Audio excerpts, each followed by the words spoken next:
Good evening and welcome. We often hear about the turmoil in Haiti, the suffering of the people, the gangs, etc., etc. But tonight, I really want to change the script and dismantle some of the misconceptions about the Haitian people. Despite facing challenges, immigration issues, and economic disparities, Haitian Americans embody determination and the spirit of the American dream. Today, we are happy to have as our guest Paul Christian Namphy. Paul Christian Namphy is the lead organizer and political director at FANM, which is Family Action Network Movement, and the sister organization FANM in Action. Mr. Namphy brings to the table more than 20 years of professional experience, South Florida and beyond. Area of focus have included community and gender empowerment, self-determination, democratic confederalism. He has a very long bio, so it would take a while to go over that, but we are just so happy to have you, Paul, with us today. Good evening and welcome. Bonsoir tout le monde. Merci en pile. Thank you so much for this opportunity. Awesome. You know, as I mentioned, I really want people to know who we are as a people, because there are so many misconceptions. So I'd like for you to share a little bit about your personal journey as a member of the Haitian diaspora, Paul. Thank you so much. So each one of us who is here has gone through a very unique trajectory. And it's important for us to uplift all of those narratives, many of which are very diverse.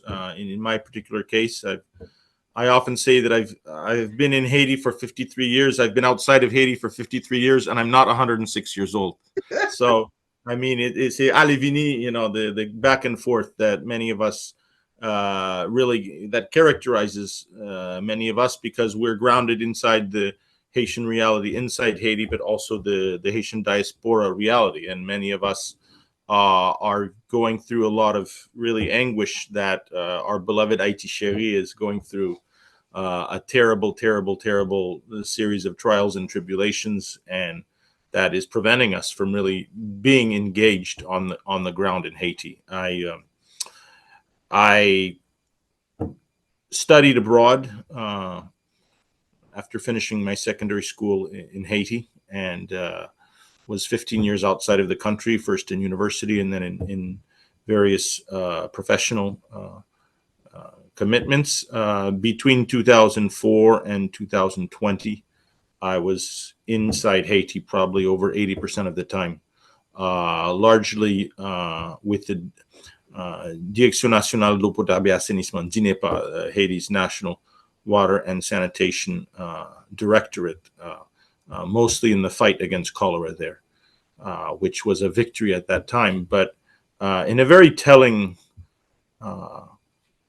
series of events, unfortunately, we see that cholera is returned to Haiti after being eliminated without any confirmed cases for over 3 years, based on our very hard work there for close to a decade, but it's back. And so this shows you a lot of our struggles and our sacrifices, and then we see things moving back for a series of factors, often outside of our control. So I'm very happy to be here, and I can say very quickly that here at the Family Action Network Movement, we work very hard to really build bridges between our community members and other communities, as well as our community members and their loved ones in Haiti.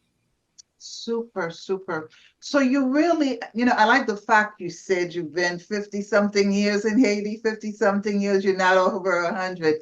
I love that. So basically many Haitians, that's the way their experiences have been as, I guess, growing up in Haiti, the back and forth. And it appears to me now a lot of people are actually, who are not doing the back and forth, they're moving here because of all the things that have happened. So tell me, what are some of the challenges that the Haitian community currently face, and how are they being addressed? I think that we can talk about three major challenges.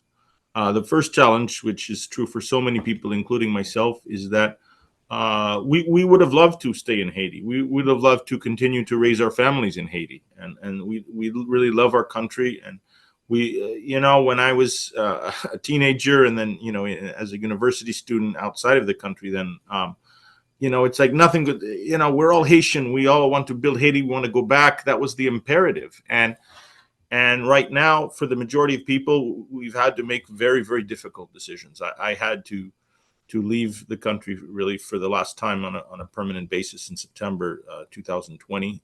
And again, these are very difficult choices because we don't want to put ourselves in jeopardy, our future in jeopardy, our families in jeopardy. We owe that, to our loved ones, to be in a safe environment and to make sure that they are in a safe environment. And so I think that's one of the huge challenges that people face. Now, the second big challenge people face once they arrive here, there is a series of hurdles, both in getting here and in staying here. I think that, first of all, we can talk about the immigration difficulties of leaving Haiti, for those who went via South America, of making the 10-country trek, of being having loved ones murdered, raped, violated in the Darien Gap between Colombia and Panama, and then arriving at the U.S. border with Mexico, and instead of being asked, how are you feeling, how can we help you with your trauma, it's usually, here is your jail cell, and I mean, this is the reality that we see on a day-to-day basis with our members. And so here in Florida, also the very anti-immigrant politics going on at the state level, basically criminalizing immigrants, criminalizing Haitians.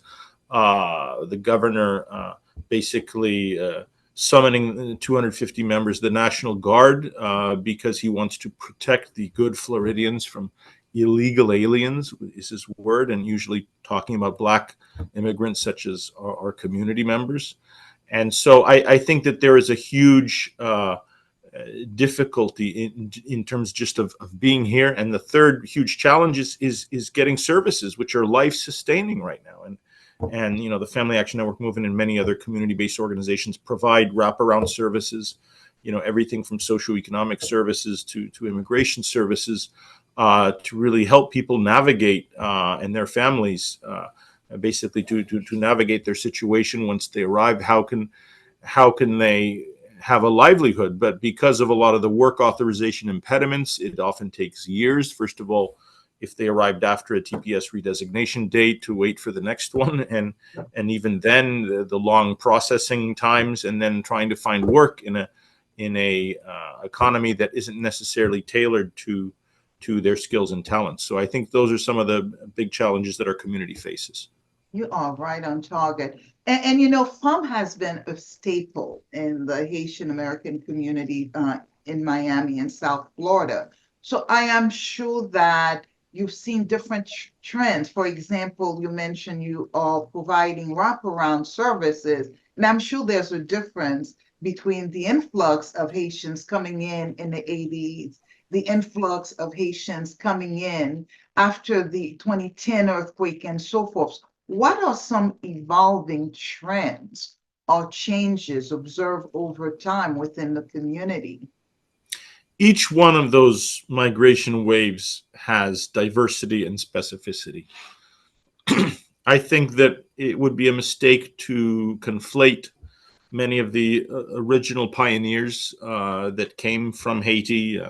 My father left Haiti for the first time in the 1950s. He went to the Midwest, spent a year in the University in Indiana, and then had to leave because of the terrible racism that he faced there. And that is a very, very different demographic from a lot of the Haitians who came to Miami in the 70s and 80s, many via boat. And we really uplift the Comité 12 Décembre for their wonderful work last year in uplifting a lot of those experiences and those narratives of our first arrivals, who really sacrificed everything so that their children and their descendants could basically have a foothold here and begin to build a very vibrant community. And particularly in Little Haiti, that's the case. And again, it's a very different story looking at Haitian immigrants who have come the last 10, 15 years, people who came here after the earthquake of 2010, the devastating Port-au-Prince earthquake, and later on got TPS, and the earthquake narrative was a big part of that when Haiti got its first TPS designation in 2010. And again, the recent arrivals who have come through 10 countries, again, it's a different narrative of people who, have had to go through the Darien Gap and really been in horrible situations, first arriving in Brazil and Chile in the hundreds of thousands based on work opportunities there, which dried up. They couldn't renew their status. They then had to make this very difficult trek to the United States. And I think then the fifth wave, which we could talk about, the CHNV parole program of the Biden administration, where over 100,000 people from Haiti have come to the United States, many of them to South Florida, to join family members here. And again, it's a series of really, really, really dire situations.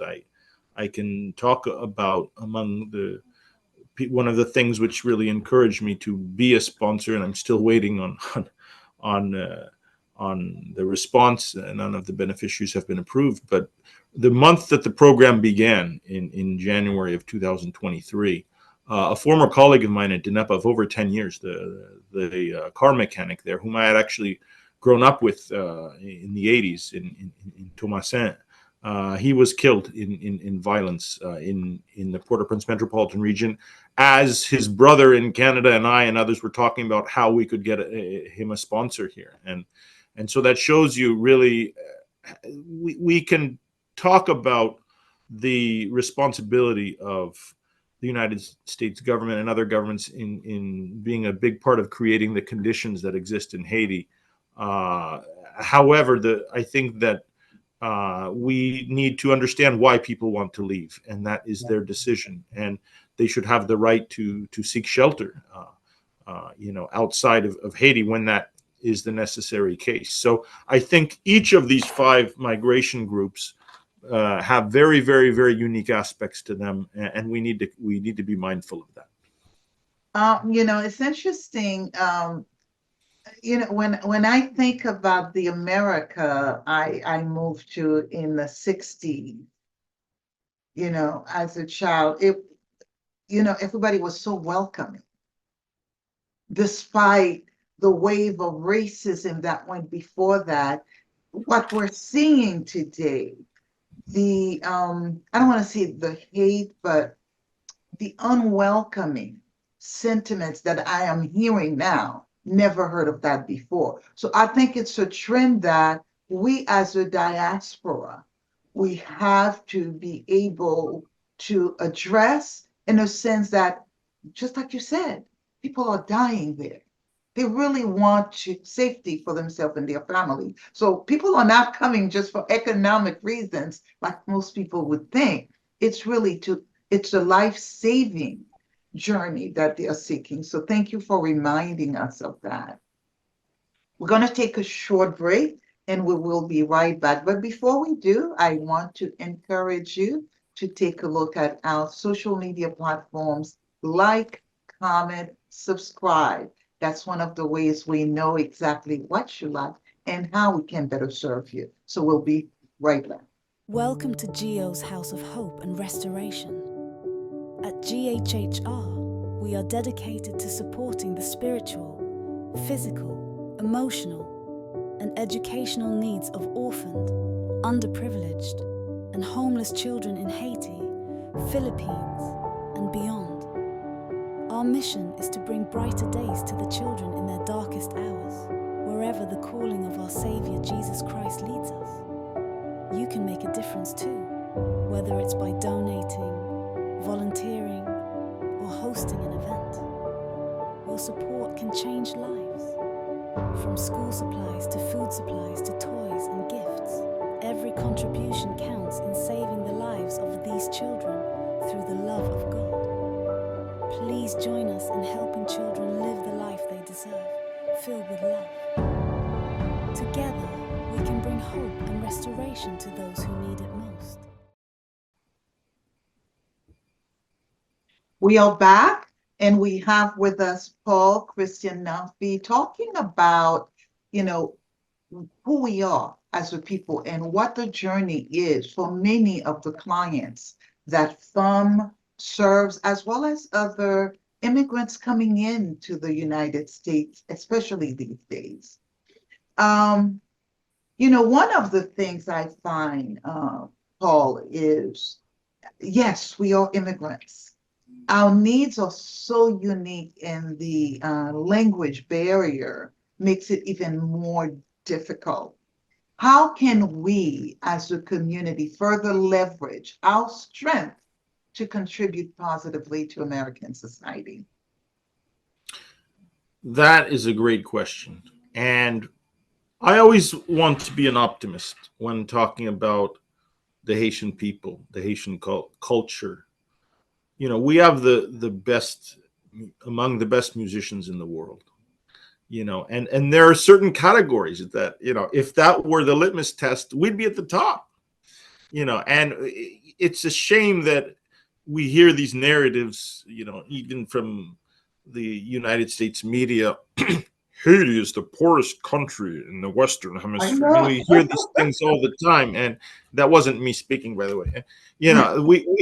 We have to push back on that. We have to say that we are a people that is among the most. I think if the word resilient needed a definition with a picture, it would be a picture of somebody from Haiti, because of everything that we've had to deal with as a people, and still we often, come out strong. And I think that what strengths can we leverage? It's that contribution. It's the fact that a lot of lives during the pandemic were saved by Haitian health workers.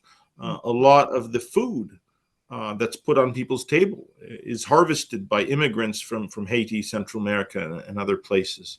And so, we are in many ways a backbone of the economy. And I remember during a demonstration in Immokalee last year, a family member of mine mentioned, sans immigrants pas gain Florida, that basically Florida is the face of the Haitian, the face of the Central American, the face of the Cuban, the face of the Venezuelan is Florida. And, so I think that we need to say we are a big part of that mosaic.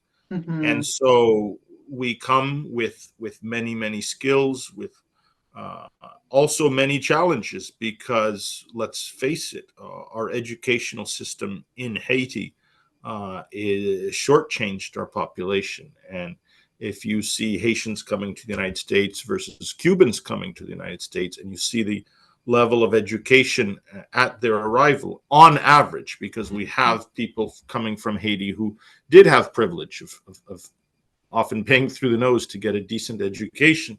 But for many of our immigrant arrivals, that is not the case. And so I think that we need to come together as a community and say, how can we raise the baseline of our entire community? How can we provide those literacy skills, that adult education, and Family Action Network movement traditionally has been a big part of that conversation and those efforts. And we need to come together as a community. And I really appreciate also Miami-Dade County, a lot of the resources that they put to make it available, many of these programs. And we need to continue to strive in that direction to really make sure that our community are equipped with the necessary skills and talents to be a competitive force in the workplace, so that in addition to their work authorization challenges, they can take care of their families here and in Haiti. When you mention programs, I know with the new humanitarian program, people are able to go to school to learn English, and really kind of enhance their language skills or learn the language. Now, when you mention programs, are you talking about literacy programs, or are you talking about English programs? Right. So that's to be determined based on the needs. I think that one of the diversity aspects that we were talking about earlier is the demographics of who are coming from Haiti are radically different. When I go in the waiting room here and I look at someone who's waiting for services, just based on their age, I can already make a series of guesses, over 90% correct, about how long they've been here. And part of that is because, you know, the folks doing the 10-country trek, if you were in your 50s, 60s, or 70s, you cannot make that trip, you know, and many died trying to arrive. And so I think generally it's younger people, sometimes with small children, and you know that is you know, basically a marker on who they are. And a lot of them have limited English but may speak Spanish or Portuguese. I think for a lot of the older people, there are very serious literacy challenges. And also it will depend on whether the people came from an urban area or a rural area inside Haiti and what their educational possibilities were. But I think that strictly English learning is a crucial part of what people need, but it's not the entire package of what people are looking for, because there many people do need literacy support. We see that very often, particularly with older people in our community. And so we basically need, you know, different services, also job training, because they have a number of skills. Basically in Haiti, you needed to be resourceful, but a lot of the formal training is something that people were shortchanged. And for people who did have skills, you know, from middle-class background in Haiti, for example, particularly law, you know, that has to be entirely relearned, because each country has its own legal framework. So, you know, I don't think we can necessarily pigeonhole what the needs are into one neat category.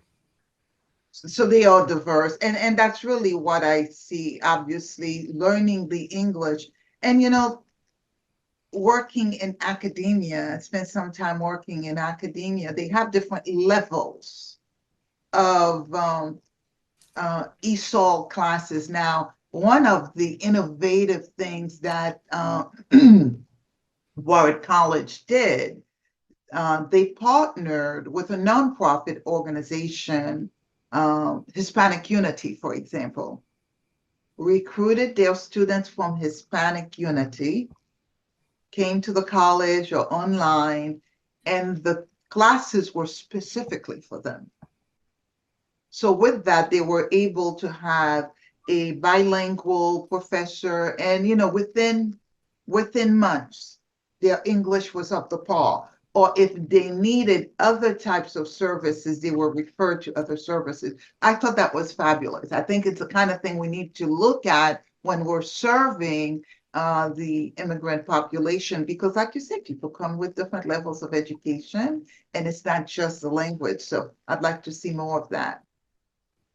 Now, I don't like to generalize, but you've touched on it a little bit. You say the media sometimes has a lot to do with how people view us.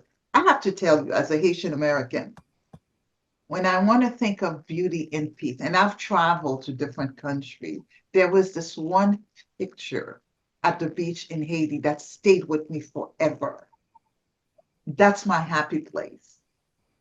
So the beauty of Haiti is like, it's just phenomenal. It's like, you know, you don't really see the mountains, the sky, all in one. So tell me, if as a member of the media, how can we change that misrepresentation, or what contributed to the misconception of who we are as a people?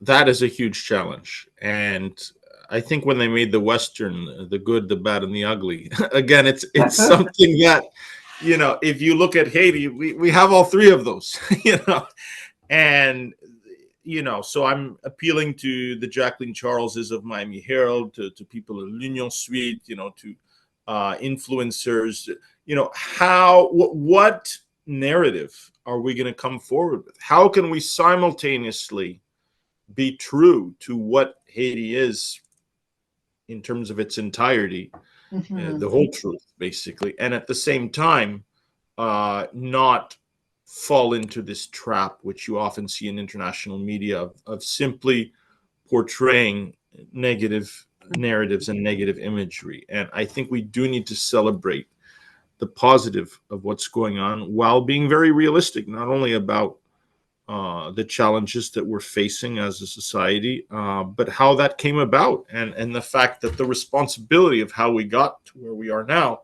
Right. there is enough blame to share between domestic actors and their international sponsors. And so I think that the challenge of the media is to show the face of Haitian determination and Haitian will to self-determination, and really for people to be able to be in the driver's seat of decision making, while at the same time, in the immediate term, being able to survive, Mhm. because that is most of what we're hearing from Haiti, including on Zoom calls that we lead, is people are need to survive another day to be able Yeah. to continue to fight the fight. And so I think, though, there's different ways that this can be portrayed. I mean, just on a personal level, I have never subscribed to the horror film genre, and that is just destructive. It's showing gratuitous violence, violence for its own sake, sometimes glorifying it, or making it basically normalized. And Mhm.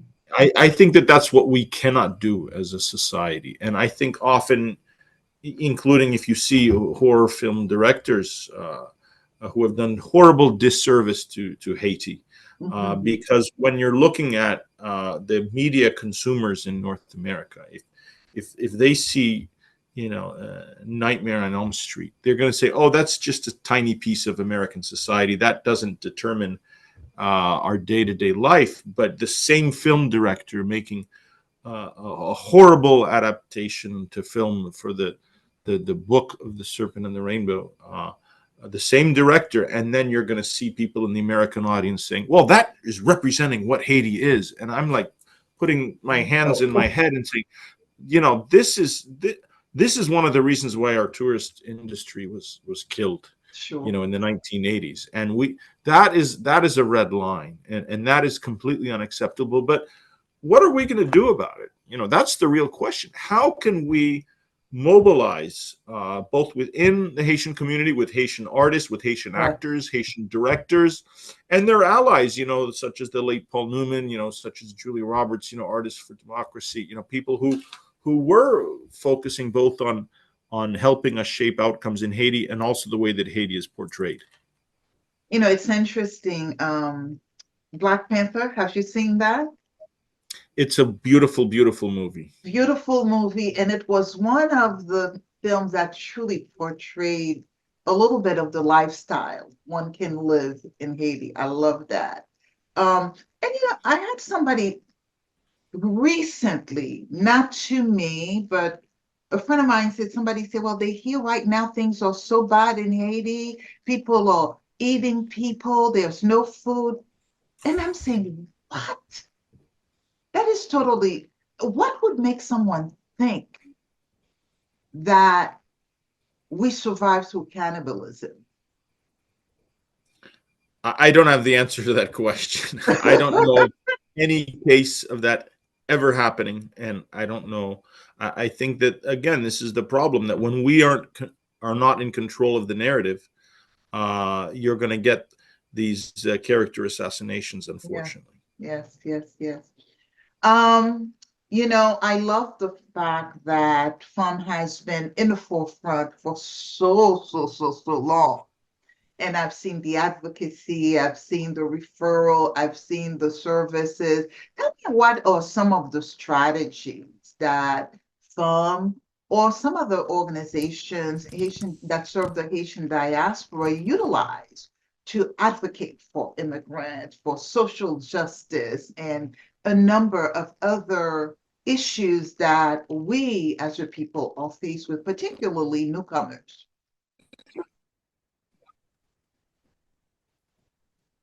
So what I could say about the Family Action Network movement, it's a nonprofit organization founded over 30 years ago by our executive director and founder, Marlene Bastien. The original goal to strengthen families through the empowerment of women. And we maintain that women-centered focus while expanding the scope today to empower low to moderate income families socially, financially, and politically, to give them the tools to transform their communities. And we are also working very hard on the questions of social justice, on the questions of climate justice, and on the question of educating communities to understand the effects of climate gentrification, of also the effects of some of the really bad immigration policies that the state of Florida has put on, as well as fighting the challenges of getting basic legislation passed at the national level, particularly for permanent status for long-serving TPS holders who have had it for decades from Haiti, Salvador, Honduras, other countries. DACA recipients, for them to regularize their status. Agricultural workers, other essential workers, there's so much to do right now. Obviously, the gender struggle.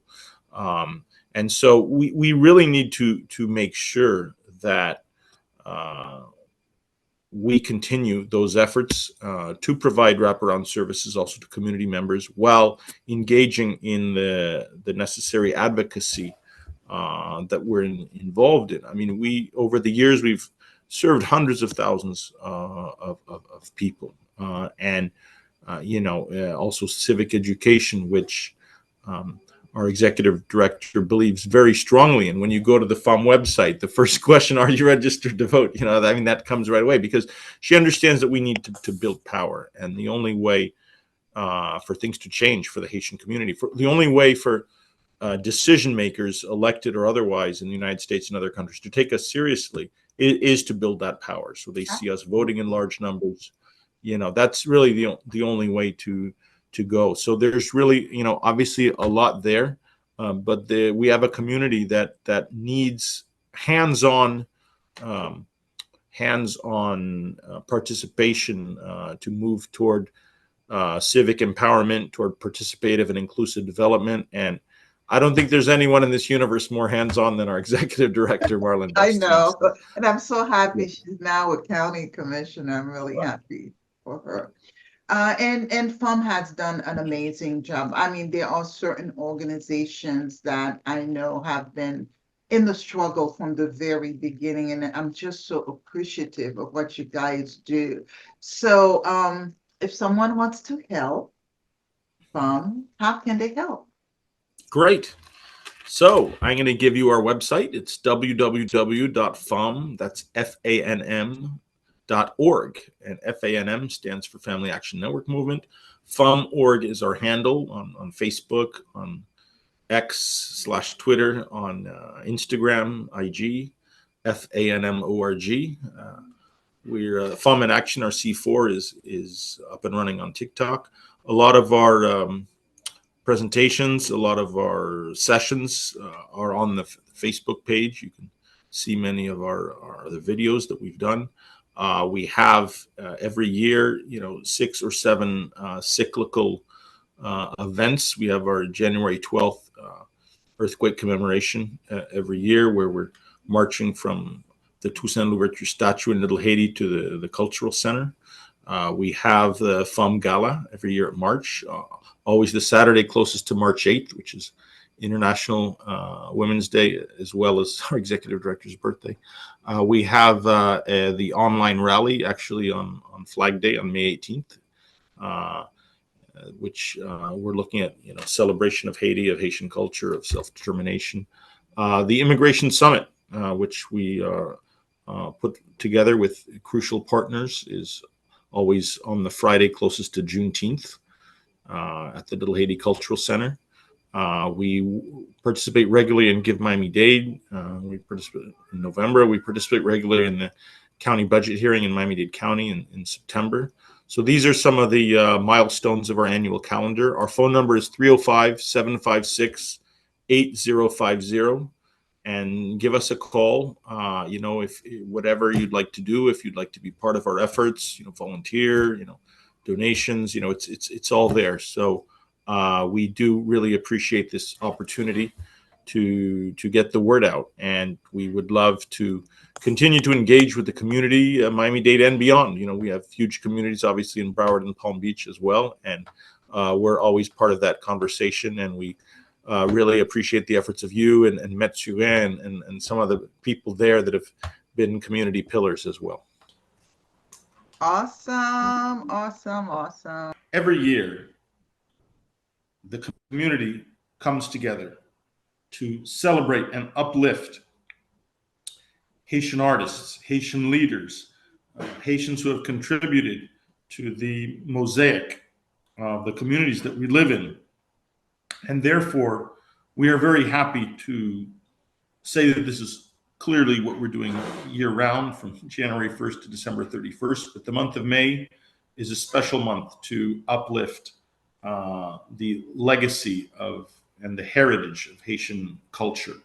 And in places like Miami-Dade County District 2 and beyond, there are a series of events that have been taking place since the beginning of the month, but we do want to uplift the city of Miramar, Emily Michel, the queen of the Haitian song, from 8 p.m. to 11 p.m. at the Miramar Cultural Center, 2400 Civic Center Place, Miramar, Florida.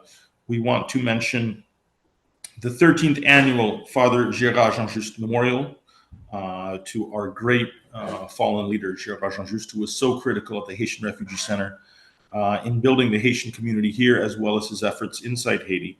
That's taking place May 27th, 2024, at the Father Gérard Jean-Just Community Center, 690 Northeast 159th Street, Miami, Florida, 33162, adjacent to Oak Grove Park, from 6 p.m. to 8 p.m. We also want to uplift the city of North Miami, Jazz at Mocha, featuring artist Inez Barlatier, at Mocha Plaza, 770 Northeast 125th Street, North Miami, Florida, 33161. The time will be announced. That's on Friday, May 31st in the evening. And finally, next month, the annual Immigration Summit, which the Family Action Network Movement and allied organizations lead. That's going to be at the Little Haiti Cultural Center, June 21st, starting at 10 a.m. The address on that is 212 Northeast 59th Terrace, Miami, Florida, 33137. So be part of these efforts to uplift Haitian culture, to uplift immigrant rights, and to uplift our positive and affirmative narratives. And thank you very much for the opportunity to share this. Well, thank you so much, Paul. This was great. I enjoyed our conversation and you sharing your insight. Thank you, and you have a wonderful evening. The pleasure was entirely mine. Kembela. This is one of our willow boxes. This is just filled with some of the things that we had started gathering for her while I was pregnant. Yep. There's her little baby book. This is the outfit that she was gonna maybe wear home from the hospital. All of these. This is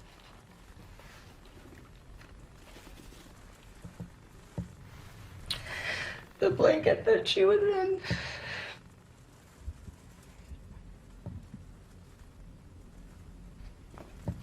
And these are her little footprints.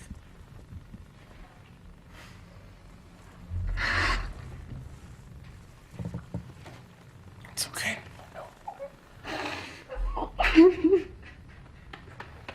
I'm Joe Biden, and I approve this message. We are back, and we've had a very interesting conversation with Paul Namphy about how the Haitian contribute to the U.S.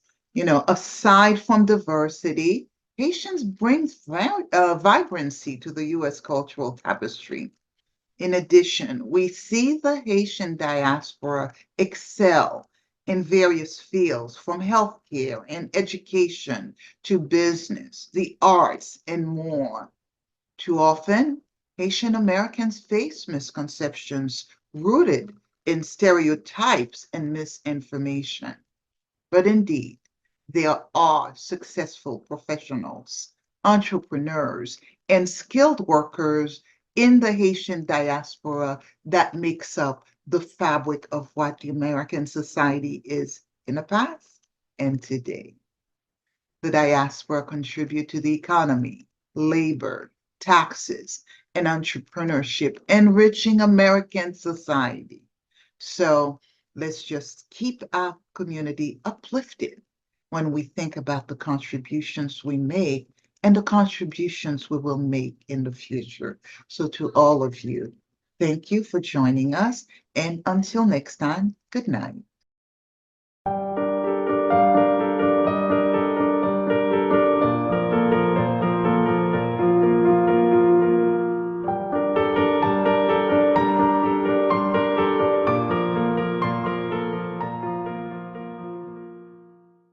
Welcome to GEO's House of Hope and Restoration. At GHHR, we are dedicated to supporting the spiritual, physical, emotional, and educational needs of orphaned, underprivileged, and homeless children in Haiti, Philippines, and beyond. Our mission is to bring brighter days to the children in their darkest hours, wherever the calling of our Savior Jesus Christ leads us. You can make a difference too, whether it's by donating, volunteering, or hosting an event. Your support can change lives. From school supplies to food supplies to toys and gifts, every contribution counts in saving the lives of these children through the love of God. Please join us in helping children live the life they deserve, filled with love. Together, we can bring hope and restoration to those who need it most.